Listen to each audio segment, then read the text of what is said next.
Un, deux, ouais. Très bien. Très bien, merci.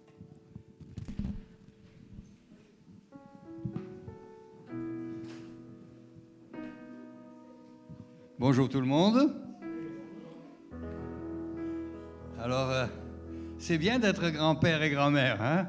Alors comme ça, nous avons pu nous occuper des 4 petites filles pendant que leur papa allait en mission, on peut dire. Enfin, c'est une mission qui est fort agréable d'ailleurs, hein? C'est difficile, hein, d'aller à l'anniversaire de mon neveu à moi, hein, cousin de Pascal, près d'une très belle ville qui s'appelle Carcassonne.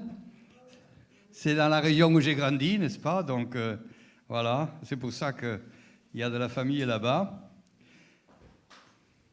Et nous prions depuis un moment parce que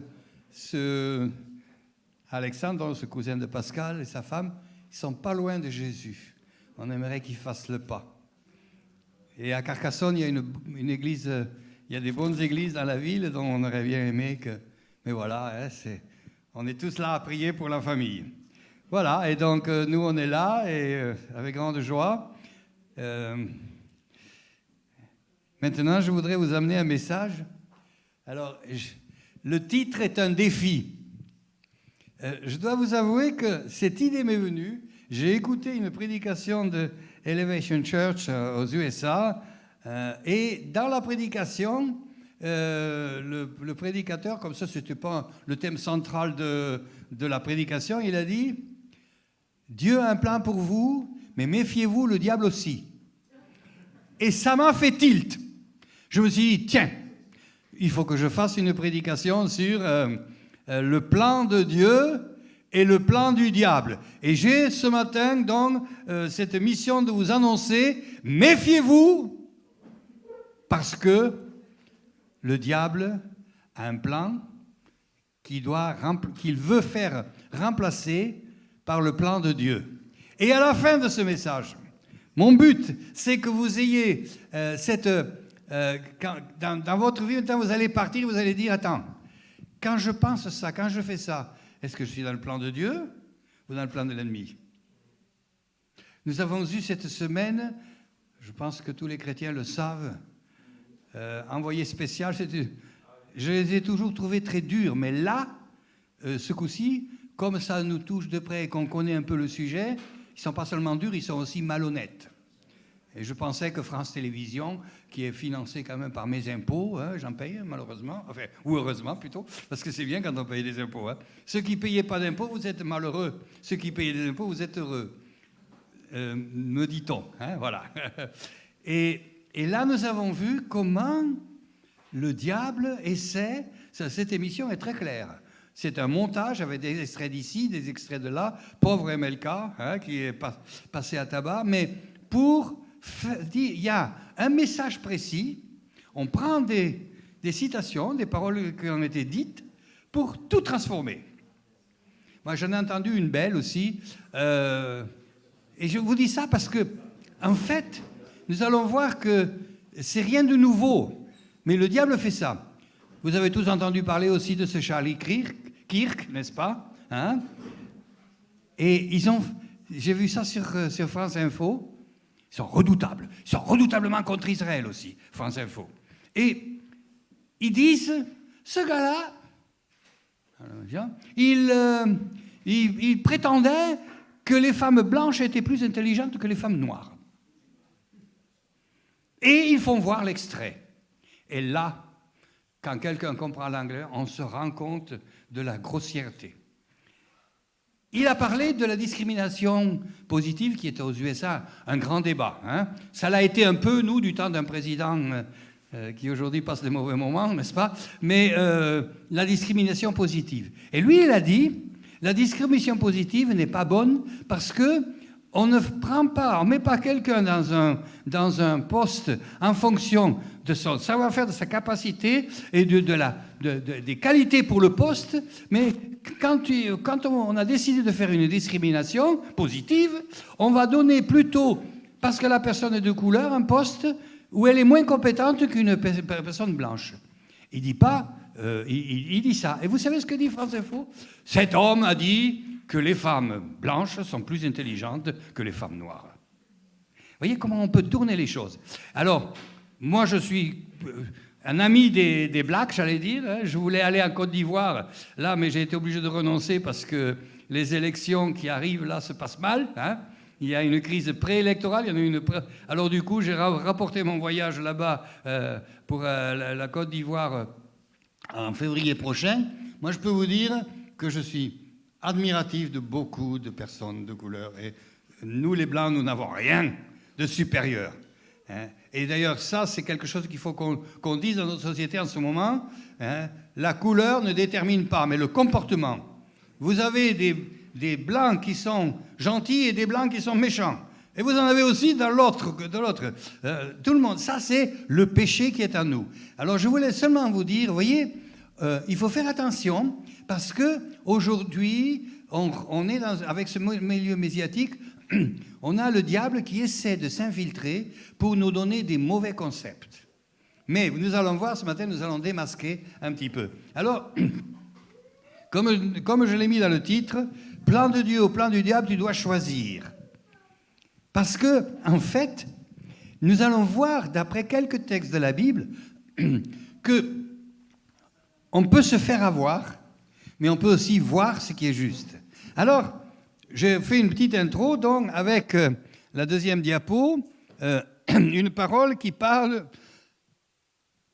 du plan de Dieu pour nos vies. Parce que nous trouvons dans Jérémie, chapitre 29, et versets 11 à 14, ce magnifique verset. Alors là, presque tous les chrétiens le connaissent. Si vous ne connaissez pas encore ce verset, ça veut dire que ça ne fait pas longtemps que vous lisez la Bible. Hein? Je ne connais pas quelqu'un qui lit la Bible depuis au moins 5 ans qui ne connaît pas ce verset. Parce qu'il est trop beau. On l'aime, ce verset. Je connais les projets que j'ai formés sur vous, dit l'Éternel. Projets de paix et non de malheur, afin de vous donner un avenir et de l'espérance. J'ai un projet, dit Dieu. Et je le connais. Il est fixé, il est prêt. Prêt à l'emploi. Ma sœur, mon frère, ce matin, je te dis, le projet, le plan de Dieu pour ta vie est prêt à l'emploi. Et il donne un petit détail de ce projet. Vous m'invoquerez. On a beaucoup besoin d'invoquer le Seigneur, beaucoup aujourd'hui. Hein? Vous m'invoquerez, vous partirez, vous me prierez et je vous exaucerai. Vous me chercherez et vous me trouverez. Cette émission-là d'Envoyé spécial, elle tombe maintenant, pas par hasard. Il y a de plus en plus de gens qui cherchent la foi, qui cherchent Dieu. Même l'Église catholique s'en plaint. On a des bonnes relations avec nos amis catholiques là-bas à Dieppe où j'habite. Et le diacre a parlé l'autre jour avec mon autre fils, Michael, et il lui a dit, en ce moment, on ne sait pas quoi faire. Jusqu'à présent, à peine communiés et confirmés, les jeunes partaient, ne voulaient plus mettre les pieds dans l'église. Maintenant, ces mêmes jeunes viennent nous dire on voudrait du catéchisme, on voudrait savoir plus pour Dieu. Et puis, ils ont dit à Pâques, là, il y a un peu plus de gens qui se font baptiser. Et je me suis dit, c'est bien. Mais ça, c'est exactement ce que nous vivons aussi. Il y a une recherche. Pourquoi ? Parce que ce monde fait peur. Ce monde fait peur, hein ?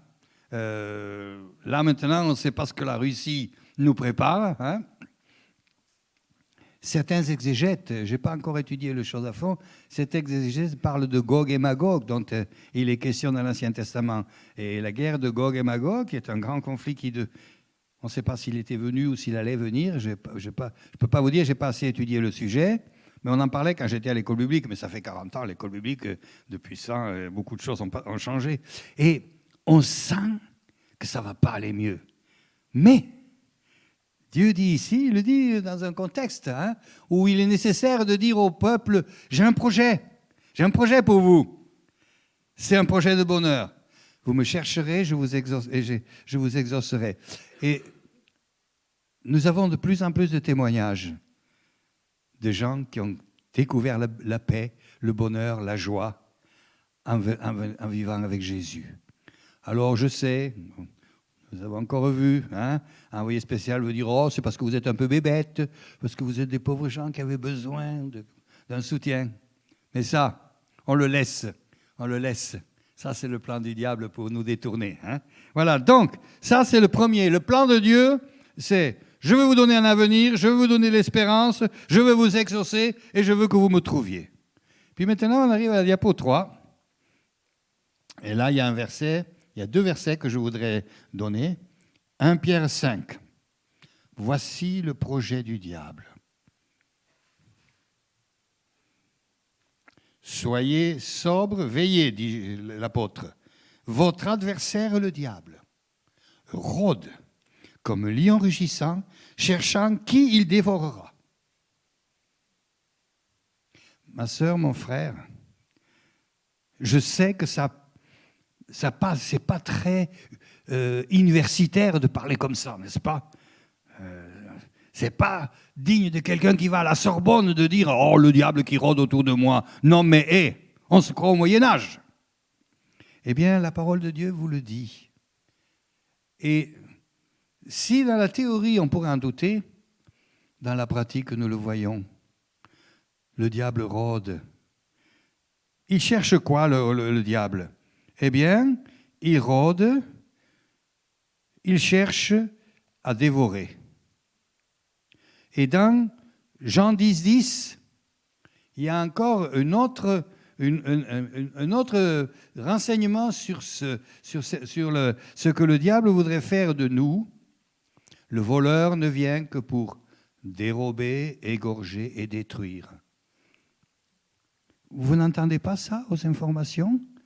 Dérober, égorger et détruire? Bon, peut-être qu'il faut mettre poignardé aujourd'hui,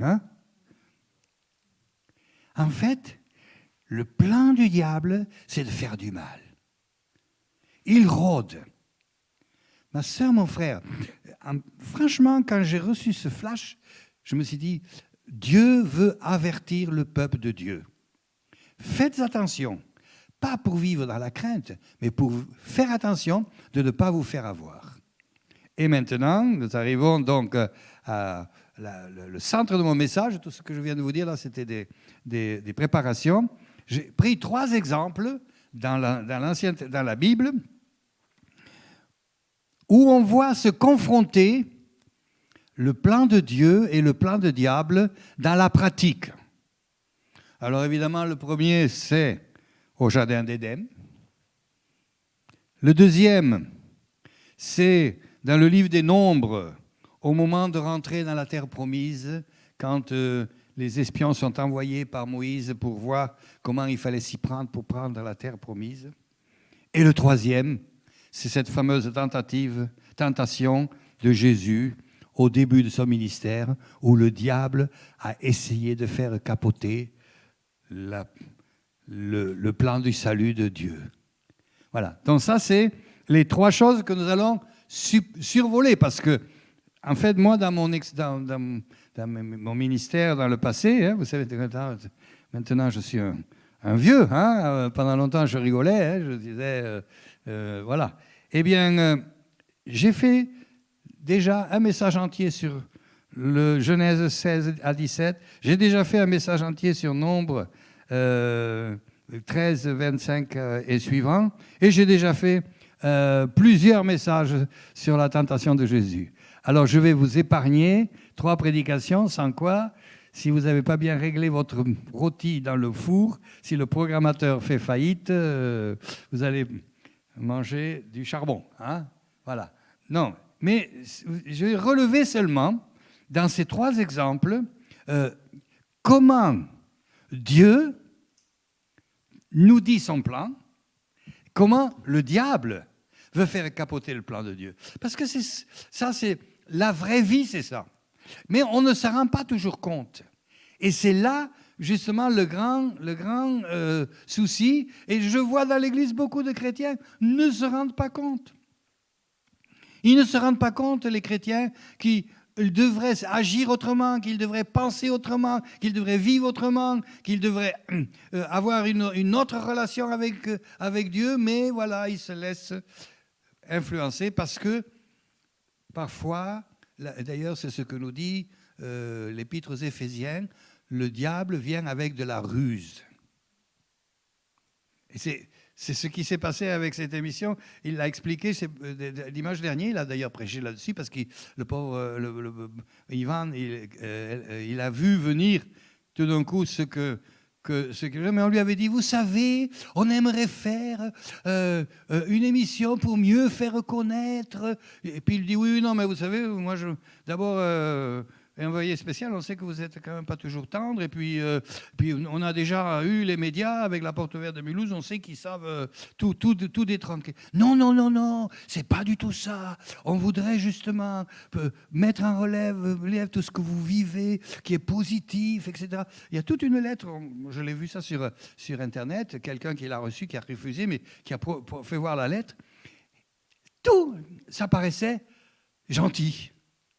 Et boum, ça, après est venu le chose. Et chers frères et sœurs, moi je me suis dit en regardant ça, j'étais en pleine préparation de ce message, voilà une image d'aujourd'hui, comment on peut faire. Et alors, nous lisons donc dans le livre de la Genèse, nous lisons que d'abord, Dieu plaça l'homme dans le jardin et il lui dit, voilà, tu pourras manger de tous les... Ça c'est dans Genèse, chapitre 2, verset 16. Tu manges... Alors, attendez, on peut aller à la diapo 5, comme ça, il y a un peu plus peut-être d'informations.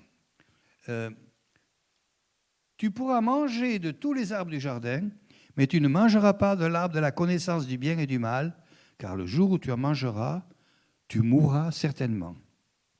Là, c'était très clair. Dieu a dit à l'homme, fais pas ça. Fais pas ça. Si tu fais ça, ça va mal se passer. Mais après, profite de tout le reste.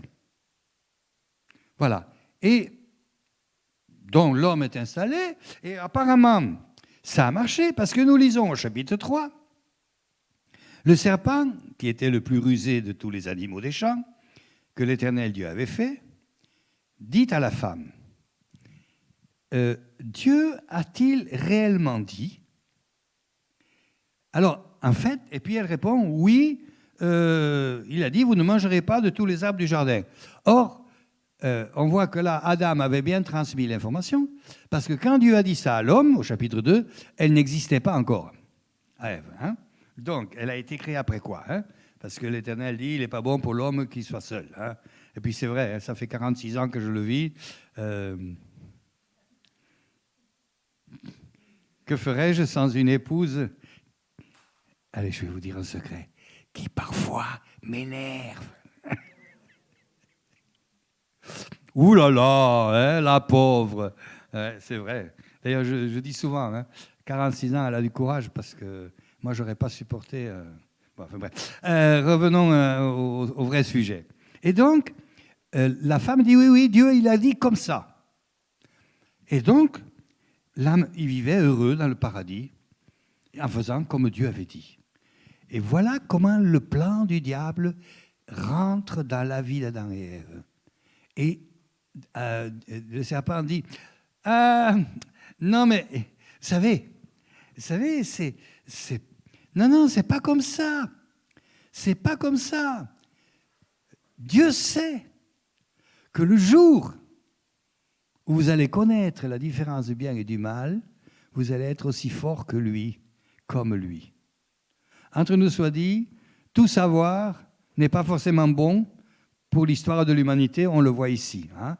Et ici, nous voyons, donc Adam, il pousse à la faute en mettant le doute, juste un petit peu pour mettre le doute. Et puis, malheureusement, après vient le deuxième chose que le diable ici fait.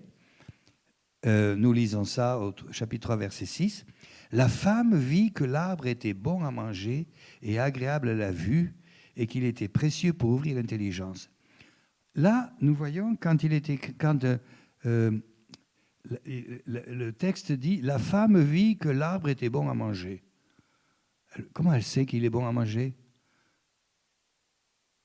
Ah, parce qu'elle le voit, mais comment on peut... Moi, de ce que je sais, tant que je n'ai pas goûté, je ne sais pas si c'est bon. Hein? Mais probablement que le diable lui a dit, mais non, mais tu sais, ce fruit, il est tellement bon. Puis après, elle le regarde, ah ben oui, c'est vrai, ah oui, il a l'air bon. C'est comme ça que le diable a tenté. Alors maintenant, dans notre vie de tous les jours, nous avons la parole de Dieu qui nous dit, il faut faire ça comme ça. Et puis, vient l'envie, vient l'attractivité de ce qui est mal.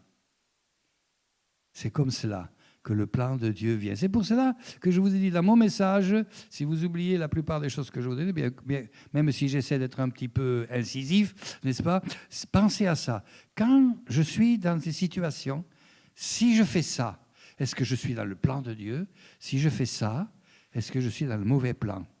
Ça, c'est ce que, ici, on pourrait dire de ce passage où Adam et Ève ont eux aussi, ou eux en premier, été confrontés à cette situation. Et puis maintenant, je voudrais qu'on aille dans le livre des Nombres.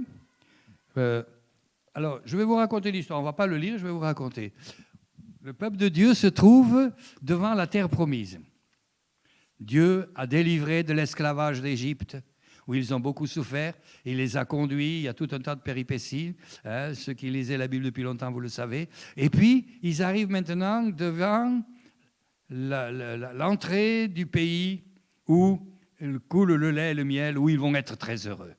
Puis, Moïse veut éviter des dégâts collatéraux. Donc, il dit, on va envoyer 12 personnes pour voir comment ce pays va. Ils sont allés, et là, on est dans la vraie vie. Qu'est-ce qu'ils voient? Effectivement, beaucoup de fruits. Ils ont dit qu'ils portent une grappe de raisin, ils sont obligés de la porter à 2 sur les épaules, tellement qu'elle est grosse. Moi-même, qui viens justement de la région de Carcassonne, les vendanges, les raisins, je connais. On avait même, quand j'étais à l'école primaire, quand on était fils de vigneron et qu'il y avait les vendanges, on avait le droit de ne pas venir à l'école pendant 15 jours pour les vendanges. C'est-à-dire que papa écrivait une lettre, on a les vendanges, je vous prie d'excuser l'absence de mon fils. Ça, c'est fini. Hein. Ça, c'est aujourd'hui de l'esclavage. Hein. Mais de mon temps, et on aimait faire ça. Donc, je connais. Hein, je connais l'agriculture viticole et le bon vin du pays de l'Aude. Hein. Bon, c'est pas le bon Bordeaux, ni voilà. Mais au pays de l'Aude, il y a aussi du bon vin, je peux vous le dire. Voilà. Et, avec modération, comme on dit la publicité, n'est-ce pas? Voilà. Et donc, ils reviennent et ils trouvent vraiment comme Dieu avait dit. Et puis, c'est ça la vraie vie. Dans la vraie vie, on a toujours des belles choses, mais il y a toujours un inconvénient quelque part. N'est-ce pas? Dans tous les métiers. Bon, moi, avant quand j'ai donné ma vie à Christ, je travaillais à Berne, c'est là que Pascal est né d'ailleurs, je travaillais à Berne comme chef de cuisine. Hein. Donc, j'aimais beaucoup mon métier, mais il y avait des tas de choses qu'on n'aimait pas faire, mais il fallait les faire quand même. Et ça, c'est ce qui se passe aujourd'hui aussi dans nos vies. Vous allez avoir le beau côté que Dieu demande, et puis ici, nous pouvons voir le prix à payer. Alors, je vais lire qu'un verset ou deux. Dans la description de ce qu'ils trouvaient, ce qu'ils ont trouvé, on va dire la chose suivante, à partir du verset 27. À la vérité, c'est un pays où coule le lait et le miel, et en voici les fruits. Mais,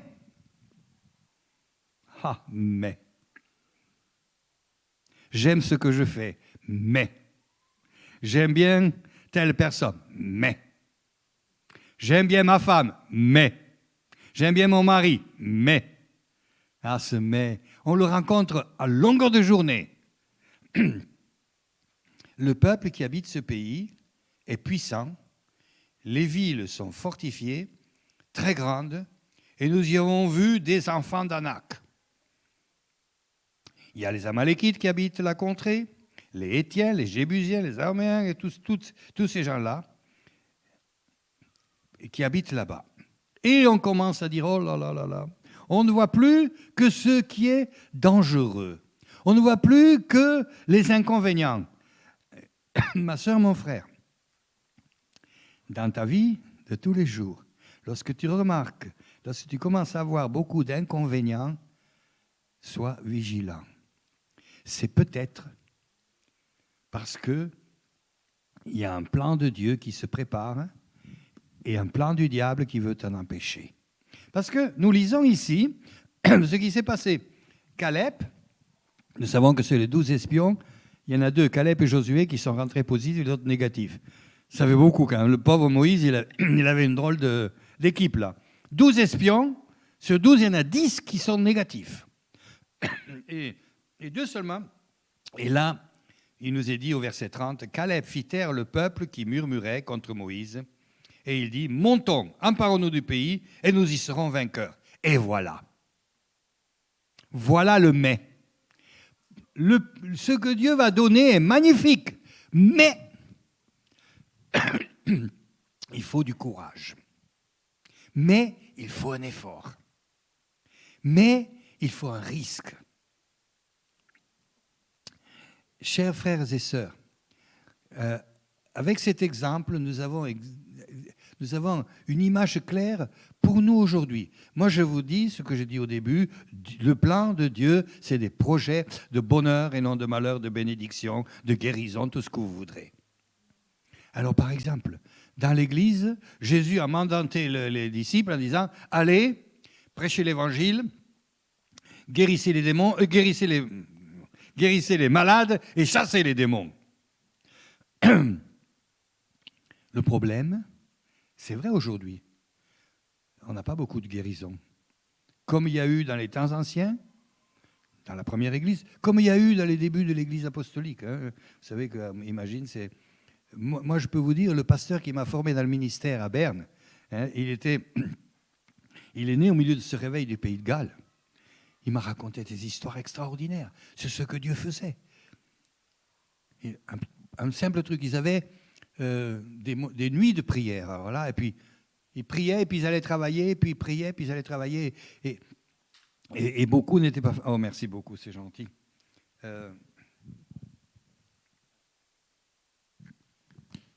Et finalement, un ivrogne qui passe dans la rue, dans le périmètre de l'église, là où il y avait la réunion de prière, un titubant comme ça, pom, pom, pom. Au moment où il arrive là, le Saint-Esprit le prend, il tombe par terre, il se relève dessoulé, il rentre et se met à suivre Jésus. Ça, c'est des choses qui sont arrivées. Oui, alors on me dit, mais on le voit où ça aujourd'hui? Eh bien oui, c'est vrai. Mais moi, je vais vous dire aujourd'hui, dans l'Église, c'est vrai que nous devons prier et aussi pour chasser les démons. Oh là là, chasser les démons. Ça, c'est encore un truc. Hein. Nous sommes en train, à l'Église de Dieppe, à vivre des choses intéressantes à ce sujet au niveau de la délivrance. Mais, voyez, ça peut-être qu'on ne le vit pas. Alors, c'est le mais. Mais maintenant, moi je vais vous dire, ici, chacun de vous, vous pouvez dire, quand j'ai donné mon cœur à Jésus, j'ai reçu une paix que je ne connaissais pas. J'ai reçu une espérance. Je suis délivré d'angoisse. Nous avons tous des belles expériences. Et c'est là, exactement, le pays où coule le lait et le miel, il y avait effectivement tout ce qu'il fallait. Mais, et moi je vais vous dire, chers frères et sœurs, l'Église du 21e siècle, et nous en faisons partie, elle a devant elle mieux que ce qu'elle vit aujourd'hui. Mais voilà, il faut en payer le prix. Et moi, je crois qu'aujourd'hui, c'est une des choses qui est les plus difficiles pour les chrétiens du 21e siècle, de vraiment payer le prix. Maintenant, on arrive à la fin, parce qu'il faut pas quand même que je fasse trop long, et j'aimerais venir à Jésus. Alors, il nous est dit, on va prendre Matthieu 4, il nous est dit que Jésus est conduit par l'Esprit pour aller pour jeûner et prier et y être tenté par le diable. Cette direction divine, elle est quand même un peu bizarre, si on veut dire. Jésus se fait baptiser. Le Saint-Esprit, quand il sort de l'eau, tombe sur lui. Dieu confirme, c'est mon Fils bien-aimé. Et il le remplit du Saint-Esprit. Il nous a dit, et Jésus fut rempli du Saint-Esprit. Et bam, il est conduit vers le désert. Lorsque on a fait une expérience avec Jésus, nous, moi, Francis, vous, votre prénom, vous pensez, voilà, j'ai reçu la bénédiction, maintenant, c'est tous les jours dimanche, tout va très bien, et je n'aurai plus de difficultés. Si vous pensez ça, je me dois aujourd'hui de vous dire, vous n'avez compris qu'une partie de ce que la promesse de Dieu est faite. La promesse de tout parfait, c'est la finale. Et pour atteindre ça, il y a un chemin à faire. Alors ici, nous voulons voir un peu comment le diable s'y prend avec Jésus. Alors, Jésus, il a jeûné, et il nous est dit, il était conduit par le Saint-Esprit pour aller dans le désert et jeûner. Donc, il y avait un plan de Dieu très clair. Et puis, il a jeûné 40 jours, et il nous a dit, il eut faim. Alors moi, je n'ai jamais encore jeûné 40 jours. J'ai réussi à faire difficilement 3 semaines en buvant des jus de fruits. Mais voilà. Mais j'ai lu un bouquin de quelqu'un qui disait, ceux qui vivent ça, quand on jeûne comme ça, parce que quand on a passé 3 ou 4 jours, on n'a plus faim quand on jeûne. C'est très facile de jeûner finalement. On est même en forme. Mais il nous a dit, d'ailleurs, c'est pour ça que c'est très bien pour la santé, parce que le corps se nourrit de tout ce qu'il trouve. Et là, si on a des maladies, hop, il bouffe tout ça. Hein. Et puis, à un moment donné, il ne trouve plus rien. Et il va s'attaquer aux organes. Et là, on a un sentiment d'énorme faim. Et là, l'auteur de ce livre disait, à ce moment-là, stoppez le jeûne, si vous avez tenu. Hein. Là, il faut manger. Parce que ça veut dire que le corps ne trouve plus rien. Et là, maintenant, le sentiment de faim revient parce qu'il n'a plus rien à trouver. Alors, évidemment, moi, ça me ferait du bien parce que j'aimerais bien que mon corps me bouffe toutes les graisses qui sont en trop. Hein. Hein. Pour l'instant, je lui demande de m'en enlever 5 kilos. Déjà, ce serait pas mal, n'est-ce pas? Mais voilà. Et donc, il est arrivé maintenant à ce moment. Et le diable sait. Il n'est pas venu après 20 jours parce qu'il savait, là, si vous faites l'expérience, vous verrez. Moi, je vous dis qu'après 3-4 jours, j'avais plus faim. Bon, je ne l'ai pas refait. Hein. Peut-être que je ne suis pas assez spirituel. Peut-être qu'il faut que je m'y remette. Mais voilà. Et finalement, à ce moment-là, le diable sait, il y a un moment de faiblesse. Chers frères et sœurs, lorsque vous vous donnez à Christ, lorsque vous consacrez vos émotions, lorsque vous consacrez votre vie à Christ, va venir le moment où il va y avoir comme une lassitude, comme on a tous comme ça des moments un peu de déprime. Tout le monde passe par là. Et c'est à ce moment-là que le diable vient. Et il vient fourbe. Si tu es fils de Dieu, bon, tu sais que tu l'es. Alors, dis que ces pierres deviennent du pain, tu en as le pouvoir. C'est comme cela. En fait, le diable, en plus, là, il est malin, il utilise des versets bibliques, des promesses. Et la tentation, ça c'est dans la diapo 7, hein, elle continue sur « Le diable vient tenter Jésus pour le détourner de la direction divine. Il le pousse à désobéir et satisfaire ses besoins. Après, Jésus lui dit, l'homme ne vivra pas de pain seulement, mais de toute parole que Dieu donne. Après, il le conduit sur les hauteurs du temple. Et là, il lui dit, il y a une promesse pour toi, jette-toi.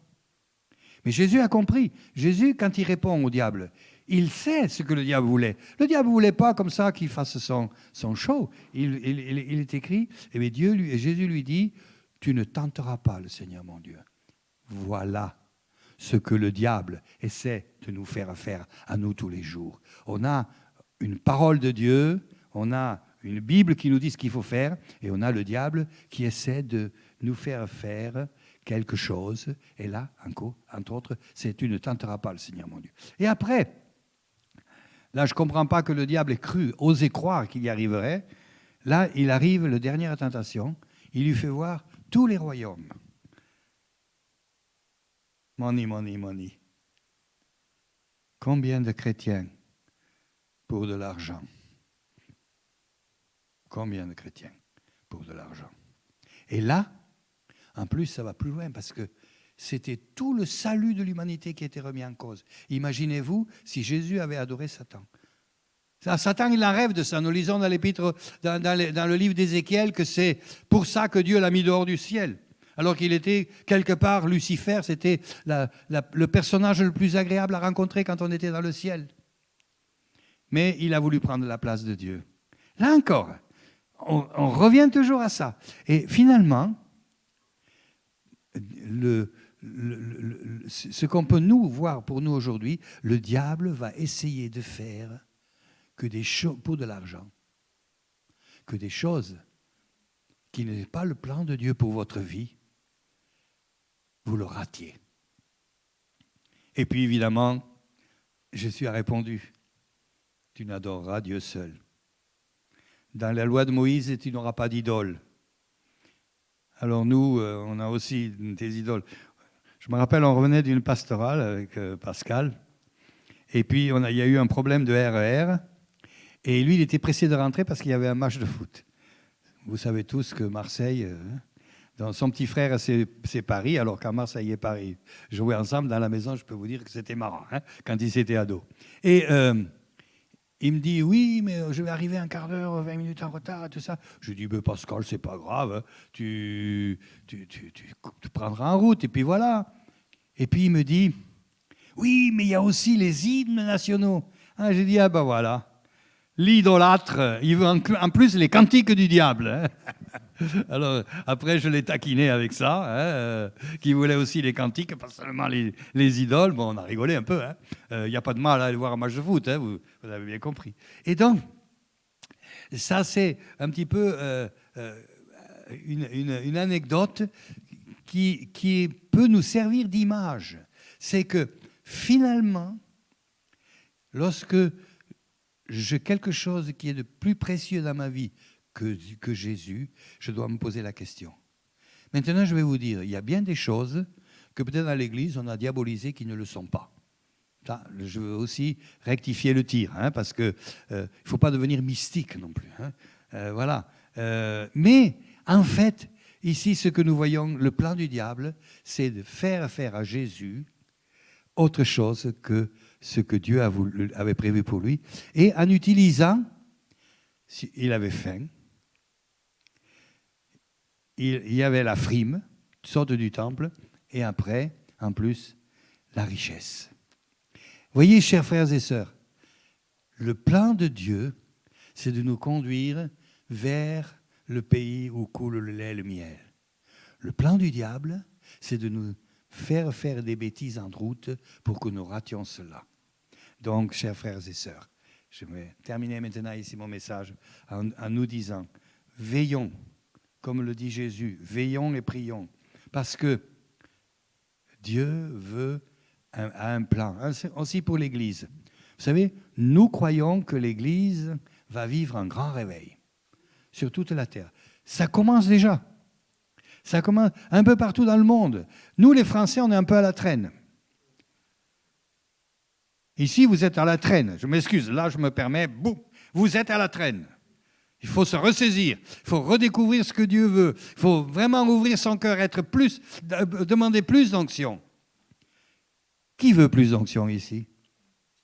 Ah, une bonne partie. Pour quelques-uns d'entre vous, il faut encore que vous vous convertissiez à plus d'onction, mais on va le faire. Hein? On va prier pour ça. Chers frères et sœurs, le plan de Dieu, c'est la bénédiction, c'est la paix, la joie, et c'est le meilleur qui est devant. Et là maintenant, nous sommes en route. Nous sommes en route, alors nous avons encore des mais laissons, comme le dit Caleb au peuple, il les fait taire, il dit arrêtez avec vos négatifs là. Nous allons nous battre et nous allons gagner. Chers frères et sœurs, nous allons nous battre et nous allons gagner. Et un plan de bataille qui, à mon avis, est nécessaire pour l'Église ici, c'est nous allons évangéliser davantage. Nous allons prier tous les jours pour que le Seigneur nous permette d'amener une personne de notre entourage à Christ d'ici la fin de l'année. Si chacun amène une personne par an, déjà là, les places vont être comptées vite fait. Chers frères et sœurs, je voudrais que nous soyons conscients que nous avons devant le Seigneur un projet, un plan pour nos vies qui est un plan de réussite et de bénédiction. Mais ce plan de bénédiction passe par des combats, par des épreuves, par des difficultés. Prendre le temps de prier et tout cela. Mais je peux vous dire, chers frères et sœurs, ne perdez pas la paix dans le cœur. Ne perdez pas la communion dans le cœur. Ne perdez pas l'espérance. Nous avons un Dieu tout-puissant qui nous aime et qui nous conduit vers le bonheur éternel. Seigneur mon Dieu, je te remercie. Je te remercie, Seigneur, parce que tu nous rappelles que tu as un plan de bénédiction pour nous. Je veux te remercier, Seigneur.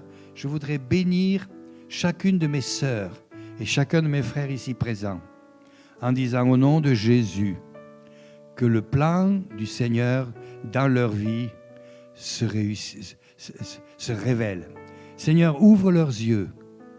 Et je veux maintenant lier au nom de Jésus toutes ces puissances du mal, ces puissances démoniaques qui veulent détruire, égorger, voler et qui veulent détruire le bonheur, détruire la paix, détruire l'envie de marcher avec Jésus. Eh bien, ces puissances, au nom de Jésus, je proclame qu'elles sont vaincues par le sang de la croix. Et j'ordonne à ces puissances, au nom de Jésus, de ne plus avoir de pouvoir. Au nom de Jésus, par le sang de Jésus, dans la vie de mes frères et sœurs ici présents. Chers frères et sœurs, au nom de Jésus, je vous bénis. Soyez dans la victoire. Amen.